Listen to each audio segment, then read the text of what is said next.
আগামীকাল শ্রীলঙ্কার বিপক্ষে বদলে যাবে বাংলাদেশের একাদশ। লিটন দাস বাদ যাচ্ছেন তা নিশ্চিত করেই বলা যায়। পাশাপাশি বদলে যেতে পারে স্পিন ও পেস অ্যাটাকও।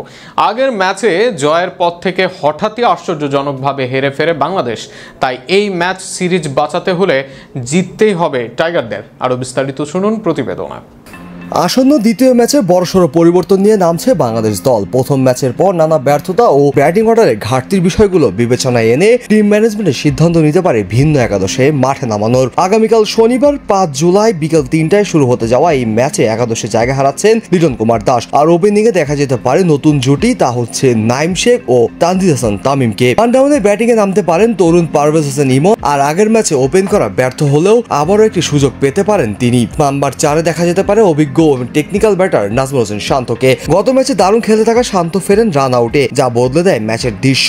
৫ নম্বরে থাকা মিডল অর্ডারের ভরসা তরুণ তাওহিদ হৃদয়। ব্যাটে রানের সন্ধানে থাকবেন তিনি। নাম্বার ৬ খেলবেন দলের অধিনায়ক মেহেদী হাসান মিরাজ। গত ম্যাচে দারুণ 50 করা জাকের আলী অনেক আবারও থাকছেন নাম্বার ৭-এ। ৮ নম্বর জায়গায় পেতে পারেন লেগ স্পিনার রিশাদ হোসেন। তিনি সুযোগ পেতে পারেন তানভীর ইসলামের পরিবর্তে, যিনি আগের ম্যাচে বল হাতে তেমন ভালো কোনো প্রভাব ফেলতে পারেননি। যদিও ভালো বল করেছেন, তবে ছিলেন না ফিটও। তাই রিশাদের স্পিন ভ্যারিয়েশন কাজে লাগানোর দিকেই ঝুঁকতে পারে টিম ম্যানেজমেন্ট। পেস বোলিং এর বিভাগে আগের মতোই থাকছেন তাসকিন আহমেদ, তানজিদ হাসান সাকিব। তবে মোস্তাফিজুর রহমান এখনো পুরোপুরি ফিট না হলে তাকে বিশ্রামে রাখার সম্ভাবনাই বেশি। তার জায়গায় একাদশে ঢুকতে পারেন তরুণ পেসার হাসান মাহমুদ বা নাহিদ রানা। তবে অভিজ্ঞতা ও ডেথ ওভারের দক্ষতার কারণে এই দৌড়ে খানিক এগিয়ে থাকবেন হাসান মাহমুদ। প্রথম ম্যাচে ব্যাটিং ব্যর্থতা ও মিডল অর্ডারে ধারাবাহিকতার অভাব স্পষ্ট ছিল।